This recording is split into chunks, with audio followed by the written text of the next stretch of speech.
Aiden had always believed the worst nights came without warning. They hit like cold wind, fast, sharp, and impossible to stop. But the night 2 days before the road trip felt different from the start. The air in the house changed the moment he stepped through the door carrying 2 grocery bags in each hand. He could feel trouble before he even saw it. The walls felt tight. The lights felt too bright. And the house was too silent, the kind of silence that came from people holding anger in their teeth. He walked into the kitchen and placed the groceries on the counter. "Mom, I got everything," he said quietly. He tried to sound calm, even cheerful, but his voice trembled a little. His mother answered from the hall with a shaky sound that wasn't quite a word. That alone made him freeze. Then he saw him. Harlan, his stepfather, stood near the doorway. Arms crossed, jaw clenching like a machine about to break. His eyes were red, not from crying, but from drinking. Aiden knew that look too well. It meant danger. It meant he needed to get out. But he also knew he couldn't not tonight. Not with his mother standing behind Harlan like a shadow trapped in the wrong place. "You're late." Harlan growled. Aiden swallowed. By 10 minutes. The store was crowded. Okay. His words came out steady, but inside his chest, his heart pounded like a fist on a locked door. Harlan stepped closer. The smell of whiskey hit Aiden like heat from an open fire. "You think I'm stupid? You think I don't know where you've been?" His voice rose with each sentence. "You think I don't see you sneaking out, running around like you got secrets?" Aiden took a step back. He didn't want to fight. He never wanted to fight. "I'm not sneaking out. I was buying dinner. Mom asked me to." His mother's face squeezed with guilt, but she said nothing like always. Harlan's hand struck before Aiden could move. A sharp crack filled the kitchen. The punch was fast and full of years of anger that had nothing to do with groceries. Aiden's vision burst with light, then darkened around the edges. His back hit the counter. Something inside him twisted, not just pain, but a kind of silent disbelief that still hurt no matter how many times it happened. "You answer me with attitude." Harlan barked. "You think you can talk back like a man? You're nothing."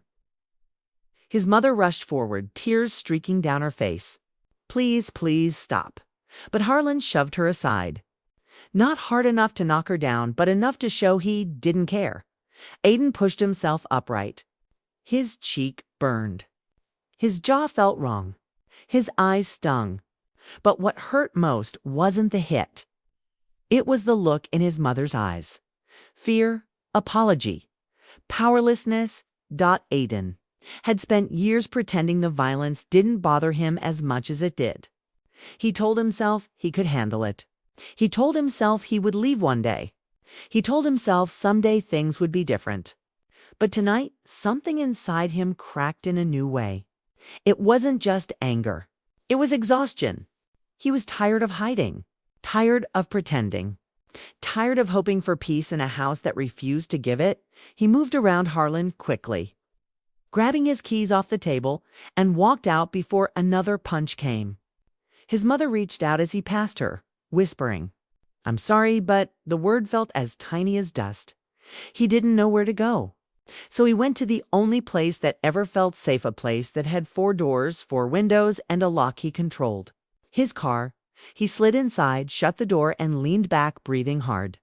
His reflection in the rearview mirror already showed the bruise blooming across his jaw. Aiden closed his eyes. He didn't cry. He hadn't cried in years. But he felt something heavier than tears pressing against his lungs.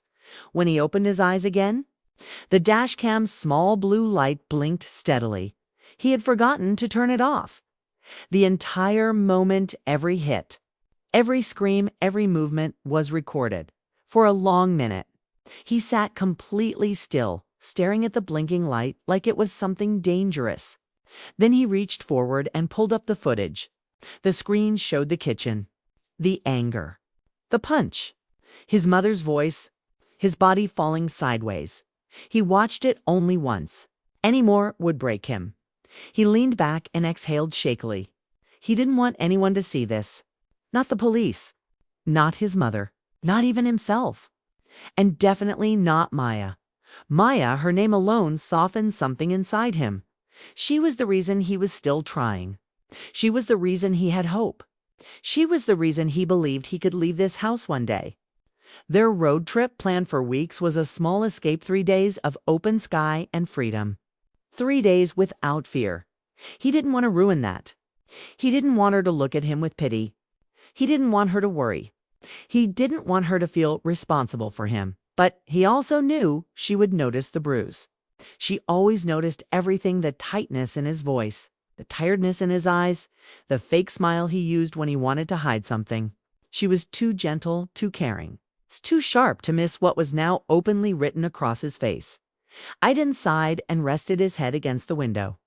He tried to think clearly, but the pain in his jaw pulsed with every heartbeat.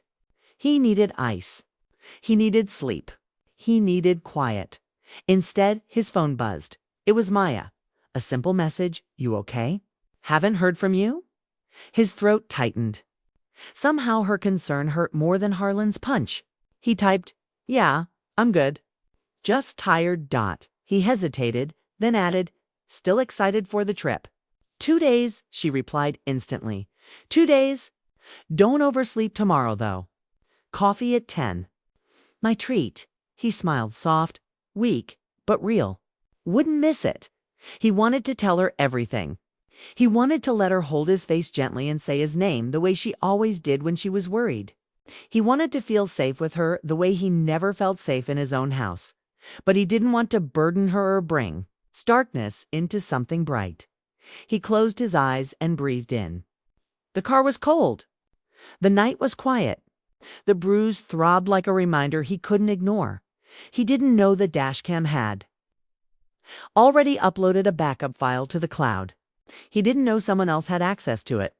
He didn't know another pair of eyes had watched the recording before he even left the driveway.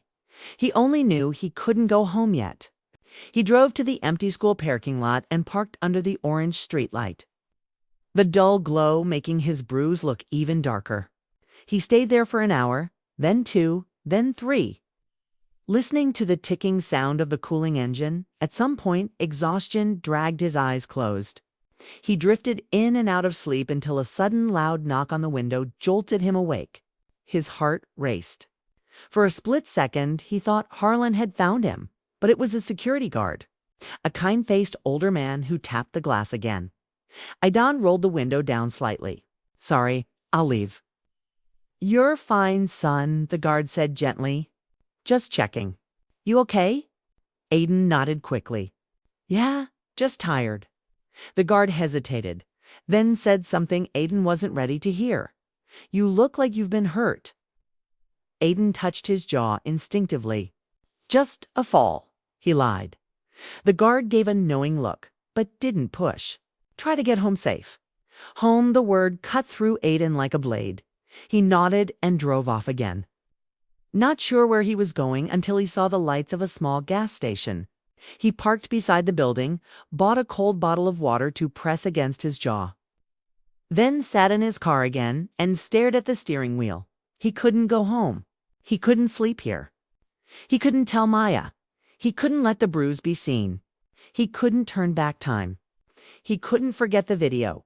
He felt trapped between fear and longing, between pain and hope, between wanting to be held and wanting to disappear.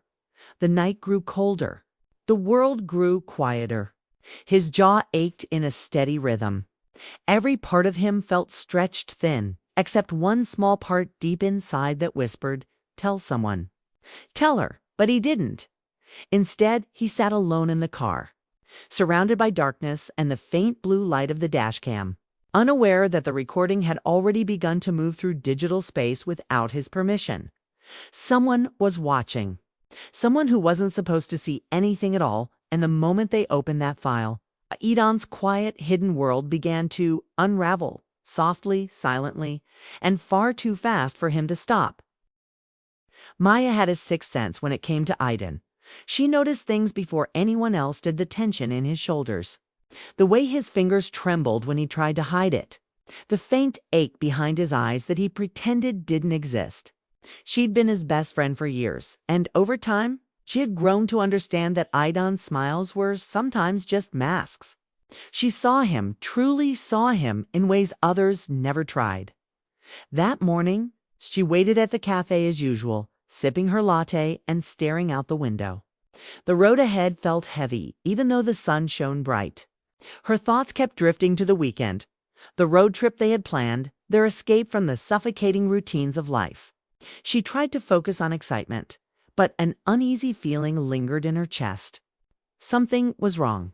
She didn't know what, but her intuition whispered it wasn't small. When she saw Aidan approaching, her pulse quickened. He moved slowly, his hands in his pockets, his shoulders slightly hunched. She immediately noticed the bruise on his jaw, the dark shadow blooming beneath his skin. Her heart tightened. "Aidan," she said softly as he reached the table. Her voice was almost a whisper, filled with both worry and relief. He tried to return her smile. It faltered. "Hey, morning." Maya reached out and gently touched his face, careful not to press too hard. He flinched slightly, just enough to make her stomach knot. What happened? He looked away as though the answer would burn him if he spoke it. "It's nothing," he muttered. "I'm fine. Just a little accident." She didn't believe him. She never had. She had known him long enough to see through lies, excuses, and half-truths. "Aidan, don't lie to me. You're hurt, and I can see it. Please tell me the truth." He swallowed hard. The warmth of her hand on his face stirred something inside him, a longing to tell her everything, spill the darkness that had followed him for years. But he couldn't. Not yet. Not here. "It's just nothing," he repeated, trying to sound casual. Maya's eyes softened, but she didn't push further. She reached for his hand and he allowed it, letting her grip his fingers gently. There was an unspoken comfort in her presence, something that made the bruises and pain feel slightly more bearable. After a moment, she pulled back slightly, her gaze shifting to her phone. A message notification lit the screen, a link labeled simply "from Aidan's Dashcam." Her brow furrowed. Aidan never shared videos with anyone. He was private, guarded, yet here was something unexpected. She hesitated, then opened the link. The moment the video played, her breath caught in her throat. The footage showed Aidan in the kitchen, his body tense, his hands raised defensively. Harlan's face twisted with rage, his voice sharp and heavy. The hit came fast, violent, a shock that made Maya flinch as if she could feel it herself. Aidan stumbled, barely managing to keep himself upright. His mother's voice trembled behind him, calling out for Harlan to stop. The sounds were raw, real, and unbearable. Maya pressed her hand over her mouth, tears threatening to spill. She couldn't believe what she was seeing. She had always known there were problems, signs of fear, moments of tension in a Don's home. But she had never imagined this. Never imagined the extent of the violence. The video continued, showing the subtle details, Aidan's flinches, the way he tried to protect himself, the bruises forming even as the camera recorded them. Maya's heart ached with a fierce protectiveness. She wanted to reach through the screen, to pull him into her arms and tell him he was safe. Then she noticed something else's second set of footsteps in the background. Someone else was in the house, a faint shadow moving just out of view of the camera. A whisper, low and threatening. "Make sure he never tells anyone." Maya froze. The betrayal stung her as sharply as the blows on Aidan's body. Not only was he being hurt, but someone was actively trying to silence him, to control him, to make sure his suffering remained invisible. She felt a surge of anger, hot and consuming, but also a deep, trembling sorrow.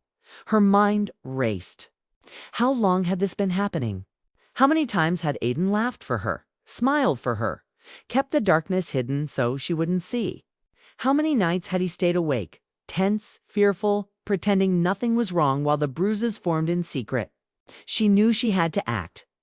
She couldn't leave him alone. Not now, not after seeing this. But the thought of confronting the house, confronting Harlan, was terrifying. Maya's fingers tightened around her phone. She needed a plan, and she needed it fast first. She had to find Aidan. She couldn't leave the coffee shop without him. Not when she knew he was hurt and alone. She quickly texted him, "Meet me outside."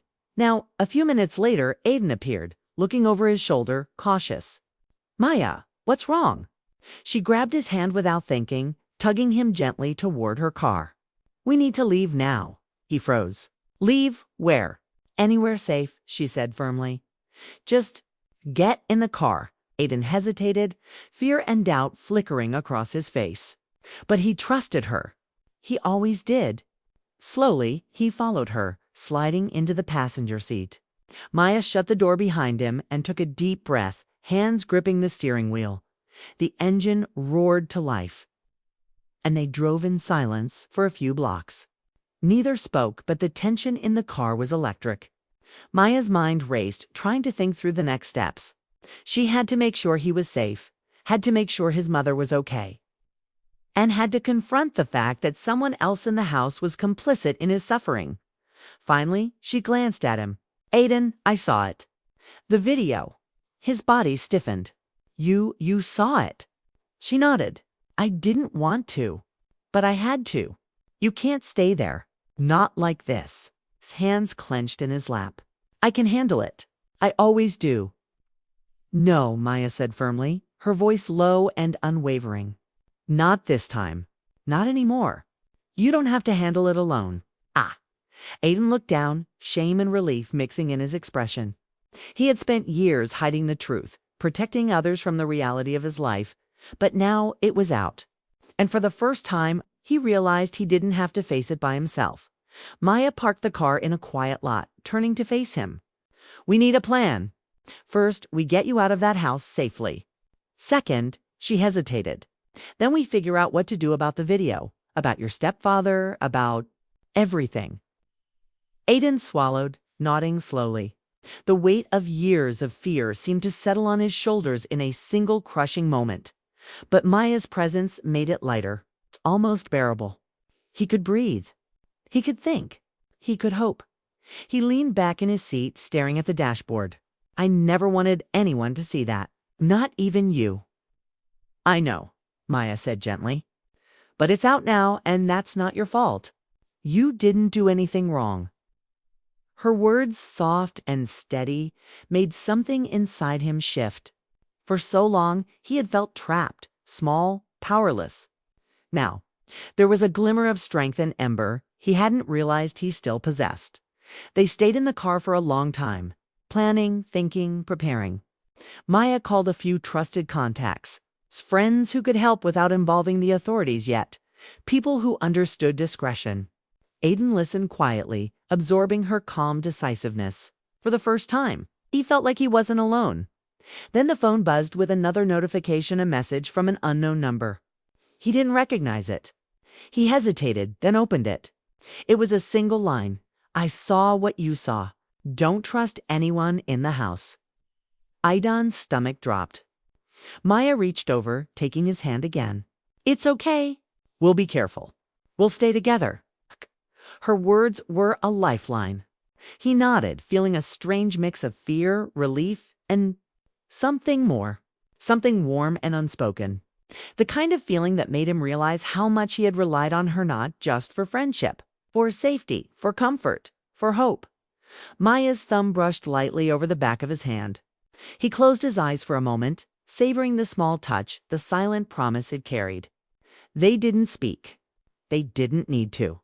The understanding was mutual. They would protect each other, no matter what came next. Night fell outside the car, painting the streets with shadows and streetlights. Aiden felt the bruise on his jaw throb again, but this time, it was softened by the presence of someone who cared. Someone who refused to let him face the darkness alone. "I don't know what's going to happen next," Aiden whispered finally. Maya smiled faintly, a mix of sadness and determination in her eyes. "Neither do I, but we'll face it together. Step by step, hour by hour. Whatever comes."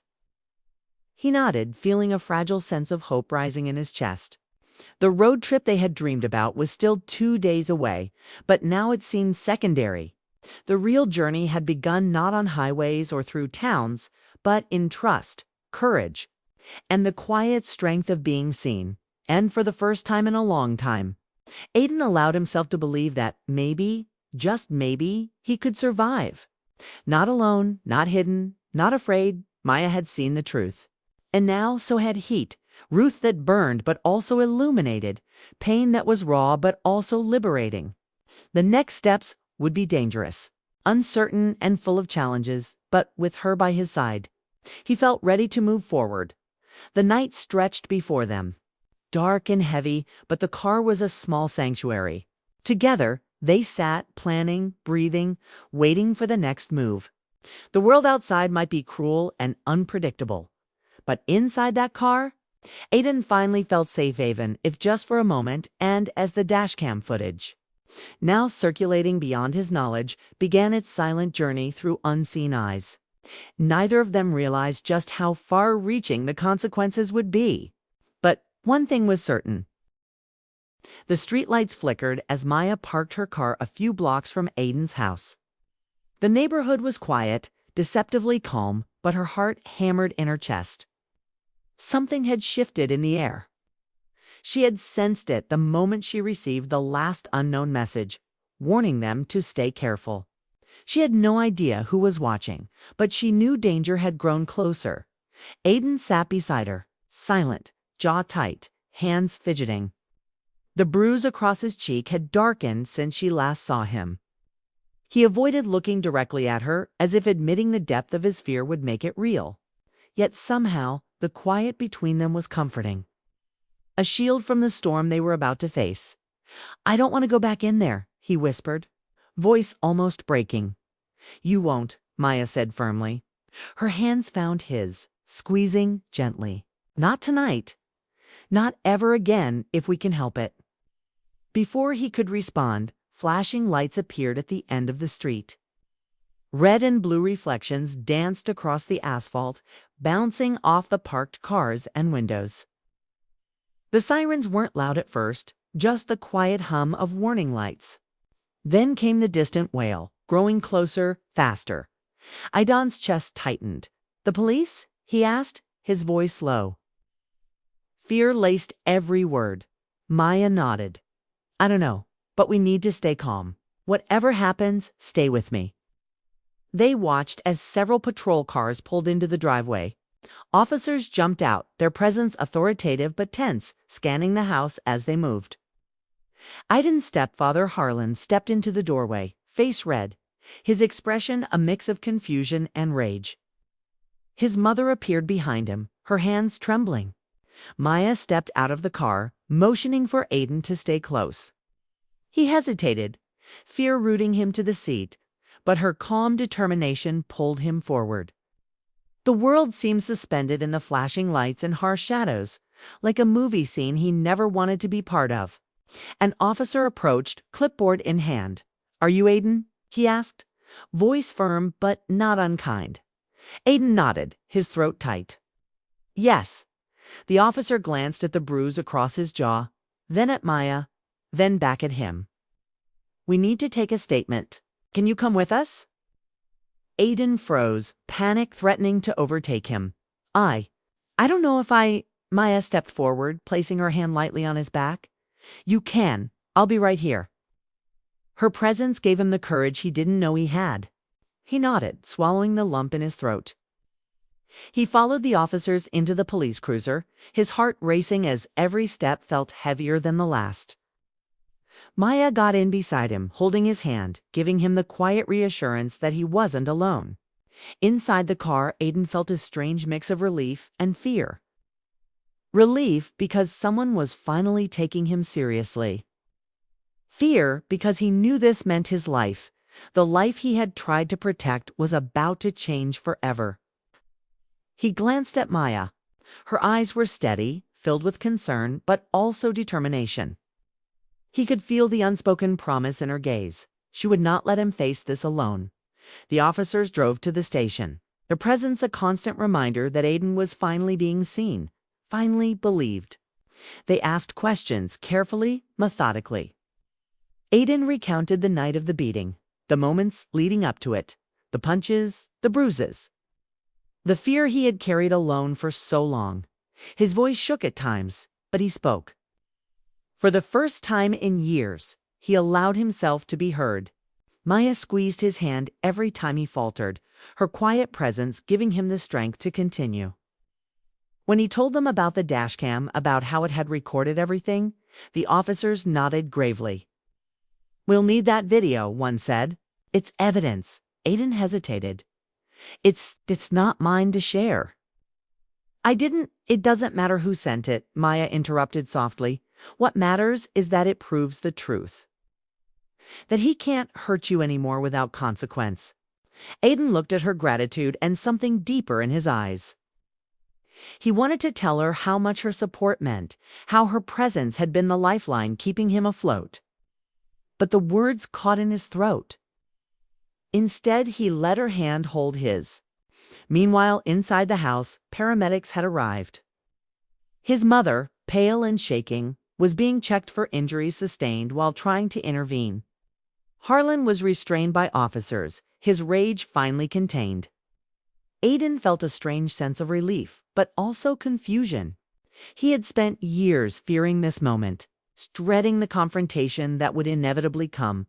Yet it didn't feel like victory. It felt surreal, almost dreamlike.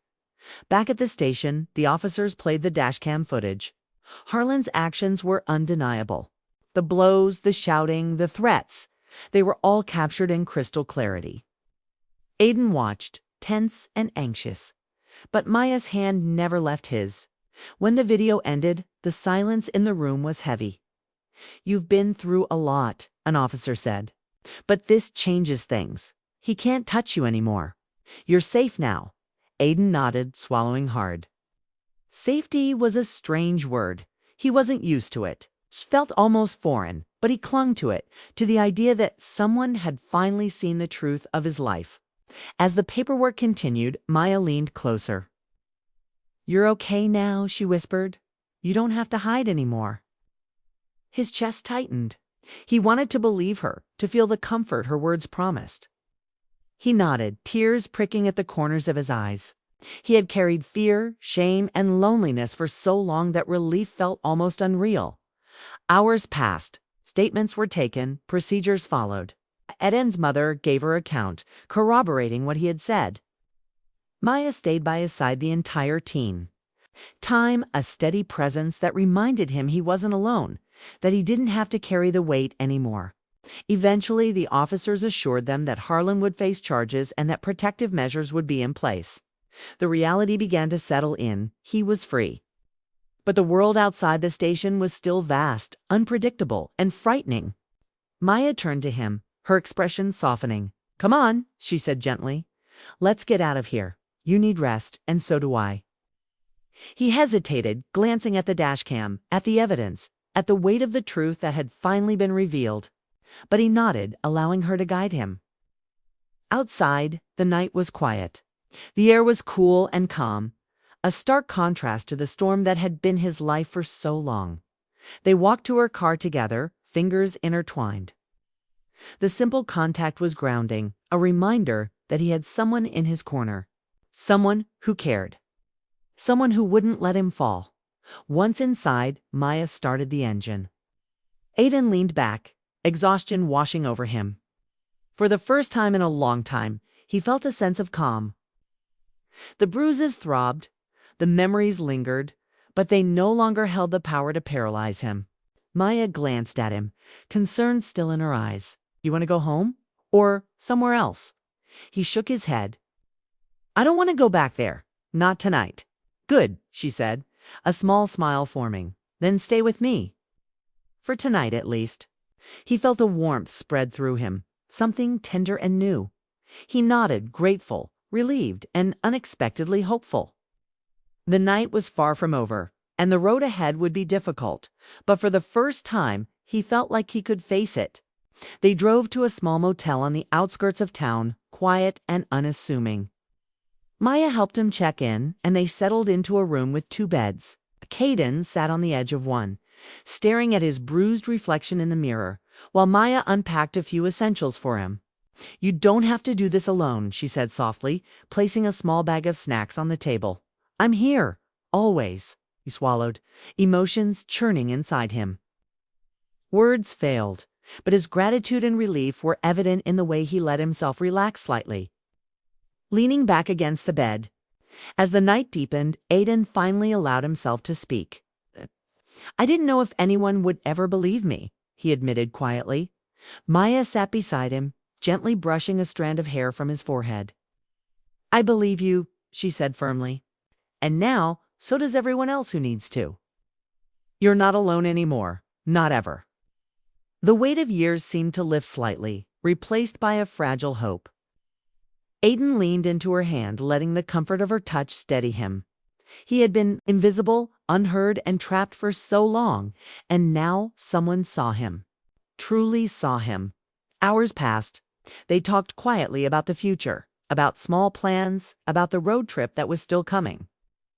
They laughed softly, shared memories, and allowed themselves moments of normalcy that had been denied to him for years. Eventually, exhaustion claimed them.